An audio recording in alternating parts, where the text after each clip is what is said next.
कुछ लोगों के भाव आए हैं। एक किसी का प्रश्न है कि क्या बिना गुरु दीक्षा के उर्दपुंड तिलक तथा तुलसी की माला धारण करना अपराध है? बिना विवाह के सिंदूर लगाना, बिना विवाह के मंगलसूत्र पहनना उचित है? लेकिन इसमें एक बात हम कहेंगे, भक्तिमती मीराबाई बचपन से ही ठाकुर जी को पति मानती थी और बचपन से ही एक पतिव्रता का जो स्वरूप होता है वो कभी कभी धारण कर लेती थी, क्योंकि उनकी भावना, उनकी इच्छा, उनका हृदय इतना स्पष्ट था ठाकुर जी के प्रति कि चाहे कुछ हो जाए, मेरे तो गिरधर गोपाल दूसरों ना कोई, जाके सिर मोर मुकुट मेरो पति सोई। तो अगर आपके चित्त में भाव अच्छे नहीं है, अगर आप सत्संग नहीं करते हो, अगर आप नियमित रूप से कथाएं नहीं सुनते हो, महत जनों को प्रणाम नहीं करते हो, वृंदावन नहीं जाते हो, भावनात्मक प्रेम ठाकुर जी के प्रति आपके चित्त में अगर नहीं है तो इसका अधिकार आपको नहीं है। लेकिन आप ठाकुर जी से बहुत प्रेम करते हैं, ठाकुर जी की नित्य कथा सुनते हैं, नित्य सत्संग करते हैं, पर अभी तक गुरु दीक्षा नहीं मिली है, तो आप ठाकुर जी को अर्पित करने के बाद थोड़ा सा चंदन माथे से लगा सकते हैं, कंठी गले में पहन सकते हैं। लेकिन सांप्रदायिक तिलक जो होते हैं वो लगाने का अधिकार तो गुरु दीक्षा के बाद ही है। अगर आप रामानुज संप्रदाय से हैं तो श्री लगाने का अधिकार गुरु प्रदान करेंगे। अगर आप गौड़िया वैष्णव हैं तो गौड़ियाओं का जो उर्दपुंड और तुलसी विराजती हैं वो गुरु ही आज्ञा देंगे। अगर आप निम्बार्की हैं तो निम्बार्क संप्रदाय का तिलक गुरु आज्ञा प्रदान करेंगे। सांप्रदायिक तिलक लगाने की आज्ञा गुरु दे सकते हैं, पर ठाकुर जी के चरणों की प्रसादी चंदन एक बिंदी मात्र अगर माथे पर रखनी हो तो वो आप धारण कर सकते हैं। लेकिन सांप्रदायिक तिलक तो गुरु आज्ञा से ही धारण करना चाहिए, वो आप ऐसे नहीं धारण कर सकते। और उसके लिए भी चित्त में ठाकुर जी के प्रति प्रेम है तो ही ठाकुर जी के चरणों का चंदन आप नित्य लगा सकते हैं। अगर प्रेम भाव नहीं है, केवल पुण्य के लिए ठाकुर जी की पूजा आराधना अर्चना करते हैं तो उसका भी अधिकार नहीं है। फिर दूसरा प्रश्न किन्हीं का है, हमसे दीक्षा लेनी है पर हम अभी देते नहीं हैं। हमारे पूज्य गुरुदेव भगवान पूज्य पिताजी महाराज दीक्षा देते हैं, जिसकी भी इच्छा प्रकट होती है हम निवेदन करते हैं कि उनसे ले लीजिए। आपको हम में गुरुत्व का दर्शन हो रहा है तो हमको जिन्होंने गुरु रूप में दिखाया वो हमारे गुरु हैं, आप उन्हीं से दीक्षा ले लीजिए। हमारी दीक्षा लेने का क्रम कभी बनता है, कभी मन होता है, कभी नहीं होता। हम अभी स्पष्ट नहीं है इस रूप में कि हमको दीक्षा देनी चाहिए कि नहीं। इसलिए अगर प्रतीक्षा कर सको तो करिए, पता नहीं कब मन हो जाए। और मन नहीं होगा, हमारे लाल जी आज्ञा नहीं कर रहे हैं अभी हमें। पिताजी महाराज का तो भाव है, हमारे संप्रदाय के आचार्यों ने भी निवेदन किया है, पर हमें शायद आप लोगों में नहीं, अपने अंदर अभी लगता है कि हम अभी योग्य नहीं बने हैं कि हम गुरु बन जाएं। इसलिए हम केवल दिशा दे रहे हैं, आप कथा ही सुन लीजिए, वही हमारी गुरु दीक्षा है। हमारे कहे गए जो भाव हैं कथा के उनका आप पालन करने लग जाइए, यही हमारी गुरु दीक्षा है। बाकी ठाकुर जी आज्ञा करेंगे तो फिर जब देना प्रारंभ करेंगे तो आ जाइएगा। पर हम पहले ही बता दें, हम बड़े गुरु बनेंगे तो बड़े स्ट्रिक्ट वाले बनेंगे, ऐसे नहीं बनेंगे। हमने सोच रखा है कि हम गुरु दीक्षा भी परीक्षा लेकर के देंगे। पहले परीक्षा होगी और परीक्षा में जो पास होगा उसी को गुरु दीक्षा मिलेगी। मतलब ऐसे नहीं राह चलते पहुंच गए, महाराज जी संघ चक्र दे दो, गुरु मंत्र दे दो, हो गए कल्याण, फिर भूल भाल गए बाद में। अरे ये बहुत बड़ा अपराध है। आपको तो कुछ नहीं होगा पर जिसने दीक्षा दी उसको दंड मिलेगा। ये तुमने बिना अधिकार जाने कैसे दीक्षा दे दी। तो इसलिए आप लोग कथाएं सुनते रहिए, एक एक शब्द बहुत ध्यानपूर्वक सुनिए और पालन कीजिए। हमारा जब भाव बनेगा तो हम देंगे, और तब तक प्रतीक्षा नहीं है तो पूज्य गुरुदेव भगवान पूज्य पिताजी महाराज हमारे गुरुदेव विराजमान हैं, आप उनसे दीक्षा ग्रहण करो। फिर किसी का भाव है कि हम रोज नाम जप करते हैं लेकिन कुछ वजह से रोज फॉलो नहीं कर पाते, नाम जप स्थिर करने के लिए क्या कर सकते हैं? आपने नाम जप को केवल एक नियम मान रखा है, इसलिए आप रोज नहीं कर पाते। नाम जप को जिस दिन आप जरूरत मान लोगे, जिस दिन आप आदत मान लोगे, जिस दिन आप अपनी रिक्वायरमेंट मान लोगे, उस दिन आप रोज करने लगोगे। अन्न रोज खाते हैं, क्यों खाते हैं? क्योंकि हमारी जरूरत बन चुका है। जल रोज पीते हैं क्योंकि जरूरत बन चुका है। अब यहां कई पढ़े लिखे लोग ये भी कह सकते हैं अन्न और जल तो शरीर का पोषण है, नाम से क्या पोषण हो रहा है, इससे क्या पोषण हो रहा है? कुछ भी नहीं, लेकिन इसको भी रोज चलाते हैं ना। अगर आप हमसे तर्क करने आओगे तो हम आपसे बड़े कुतर्की हैं। इसका भी कोई अभिप्राय नहीं है, इससे कोई शरीर नहीं चल रहा है हमारा, लेकिन फिर भी चलिए, जरूरी कॉल्स हैं, जरूरी बातें हैं, वो ठीक है। आप पूरे दिन अगर अनुमान लगाएंगे तो जरूरत इसकी केवल 2 या 3 बार ही थी, जो बहुत जरूरी थी। उसके अलावा तो बेफिजूल में यूज किया आपने। जैसे आदत इसकी लग गई है। अच्छा एक बात करो, इसमें एक नया नियम बनाते, चलो जिस दिन नाम जप नहीं कर पाओ उस दिन फोन भी मत चलाना। लो अब करो। क्यों? अब आप लोग विचार करेंगे, फोन चलाना इतना जरूरी है कि उसके चक्कर में नाम जप रोज करोगे? भाई करना ही पड़ेगा, उसके बिना तुम यूज ही नहीं कर सकते। तो नाम जप को आप पहली बात तो नियम मत मानिए। देखो, व्यक्ति को जब अपना शरीर बनाना होता है ना, मोटापे से पतला होना होता है, तो वो सुबह घूमना शुरू करता है, जिम जाना शुरू करता है। लेकिन उसको केवल एक मस्ती मजाक में अगर लेता है तो 10-5 दिन बाद छोड़ देता है। लेकिन उसको सीरियस ले लेता है, जरूरत मान लेता है, तो घर में विवाह भी होता है तो भी वो जाता है और जाके करके आता है।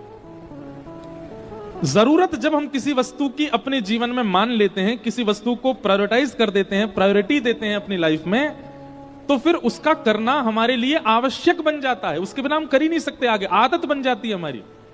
नाम जप नियम नहीं है, आदत बनाइए। नाम जप नियम नहीं है, जरूरत बनाइए। उसके बिना आपका दिन, शुरुआत दिन का कोई कार्य नहीं होगा। ऐसा एक नियम बना लीजिए, नाम जप होगा। जिस प्रकार श्वास लेना, पानी पीना, अन्न सेवन करना आवश्यक है, ऐसे नाम आवश्यक हो जाए। आपने नाम को एज अ ग्रांटेड ले रखा है, इसलिए आप छोड़ देते हो, फॉलो नहीं कर पाते।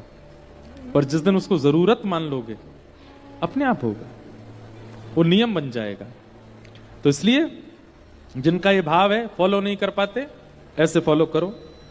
आपकी जो जरूरत है, जिसको आप कभी नहीं छोड़ते, उसके लिए नियम बना लीजिए, ये तब तक नहीं करूंगा जब तक नाम जप नहीं होगा। तो नाम जप उस बहाने से होगा, और एक दिन ऐसा होगा कि नाम जप आपकी आदत बन जाएगा, नाम जप आपकी जरूरत बन जाएगा, नाम जप आपकी आवश्यकता बन जाएगा। फिर आप कभी ये प्रश्न नहीं पूछोगे कि अब छूटता है। आप हमसे बल्कि ये पूछोगे, नाम जप के चक्कर में महाराज जी हमारा भोजन छूट जाता है, नाम जप के चक्कर में हमारा व्यवहार छूट जाता है, नाम जप के चक्कर में श्रृंगार छूट जाता है, नाम जप के चक्कर में ये छूट जाता है। तब अच्छा है, नाम जप प्रायोरिटी बन जाएगा।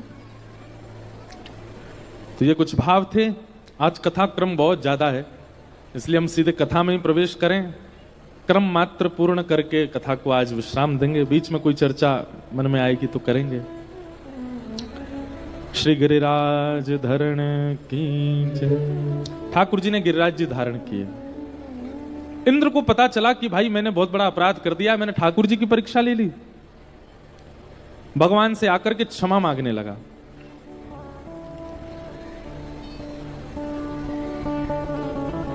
क्षमा मांगते हुए ठाकुर जी से कहने लगा, पिता गुरुस्तम जगतामधीशो दुरत्यय काल उपात दंड हिताय स्वेच्छा तनुभि समेह से मानम विधुन्वल जगदीश मानिना। व्यक्ति का सबसे बड़ा गुण क्या है? मानव का सबसे बड़ा गुण क्या है?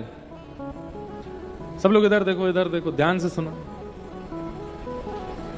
मानव का सबसे बड़ा गुण क्या है?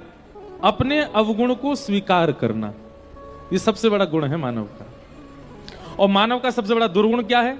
अपने अवगुणों को नजरअंदाज करना, अपने अवगुणों को अस्वीकार करना। ये मानव का सबसे बड़ा अवगुण है।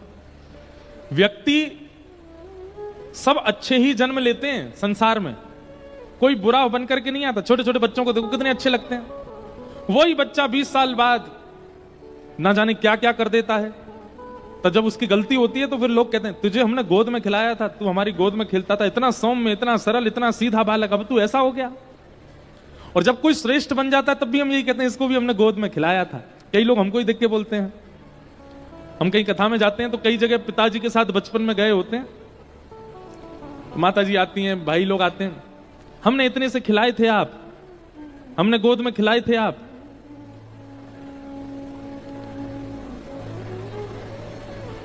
एक बार हम अपने जीवन की दूसरी कथा करने, पहली कथा द्वारिका में हुई, दूसरी कथा हुई हमारी न्यूयॉर्क में, अमेरिका में। तो जैसे ही वहां गए तो एक माता जी मिली एयरपोर्ट पर ही। जैसे बाहर आने लगा तो एक टॉफी मुझे दिखाने लगी ऐसे। मैं कहूं जय श्री कृष्णा। मैंने कहा जय श्री कृष्णा। नहीं पहचाने मुझे। मैंने कहा नहीं, आप 4 साल के थे तब आए थे अपने माता पिता के साथ। ये टॉफी मैं ऐसे दिखाती थी, दौड़ के आते थे मेरे पास। मैंने कहा अब कैसे दौड़ के आऊं मैया। और मैंने कहा तब दौड़ के आया तो गोद में ले लिया था, अब ले लोगी आप।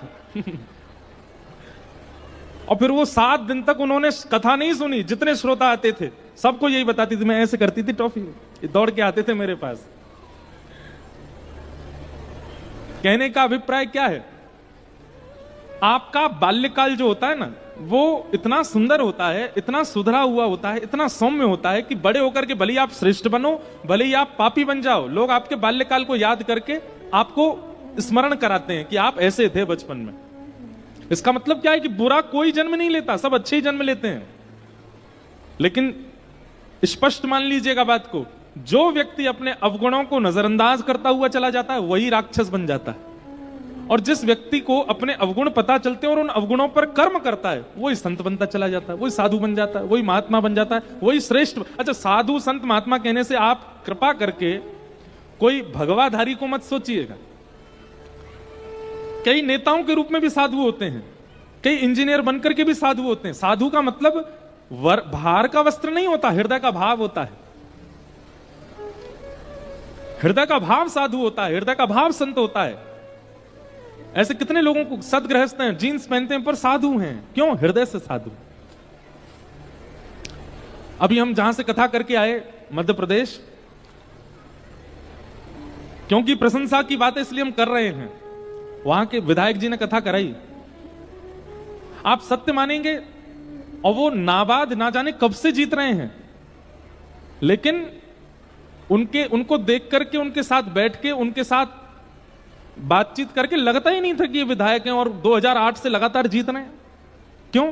साधु स्वरूप, साधु जैसी बोली, साधु जैसा विचार, साधु जैसा स्वभाव। साधु का नियम कैसा होता है? वो दीन रहता है, वो सबको श्रेष्ठ मानता है अपने से ज्यादा, वो सबकी भलाई चाहता है, सबका भला चाहता है, सबका अच्छा चाहता है। ऐसा व्यक्ति का व्यक्तित्व बताता है कि उसने बचपन से अपने अवगुणों पर काम किया है। जो व्यक्ति अपने अवगुणों को नजरअंदाज करता है वही एक दिन राक्षस रूप धारण करता है। वही एक दिन उसके परिवार वाले दूर होने लगते हैं, उसके मित्र दूर होने लगते हैं, उसके सखा संबंधी दूर होने लगते हैं। आजकल तो पत्नियां भी दूर हो जाती हैं, बच्चे भी दूर हो जाते हैं। क्यों? क्योंकि व्यक्ति अपने अवगुणों को नजरअंदाज करते करते करते करते करते करते राक्षसत्व को प्राप्त कर लेता है। बाल्यकाल सबका अच्छा होता है, पर जैसे जैसे हम बड़े होते हैं अवगुण और गुण इनकी मात्रा बढ़ने लगती है। फिर अवगुण को अस्वीकार और गुणों को स्वीकार की इच्छा प्रकट होती है, हमारा बिगड़ना प्रारंभ हो जाता है। करना क्या है? अवगुणों को स्वीकार करो, उन पर दृष्टि डालो और गुणों को नजरअंदाज करो, ताकि आप संभले रहो, सवरे रहो, सुरक्षित रहो। हमारी बात को चिंतन कीजिएगा घर जाके। तो व्यक्ति का सबसे बड़ा गुण क्या है? अपने अवगुणों को स्वीकार करना। और व्यक्ति का सबसे बड़ा दुर्गुण क्या है? अपने अवगुणों को अस्वीकार करना। इंद्र ने आकर के अपने अवगुण को स्वीकार किया और ठाकुर जी के चरणों में प्रणाम करते हुए कह रहे हैं कि आप मेरे पिता हैं, आप मेरे गुरु हैं, आपको दंड देने का अधिकार है। नाथ, मैं दंड के लिए तैयार हूं, कृपा करके मुझे दंड दीजिए। भगवान ने इंद्र को कहा कोई दंड नहीं है, केवल अपने अभिमान में मत आया करो अपनी पदवी के। तुम इंद्र हो, इस बात का कभी अहम मत किया करो, बस यही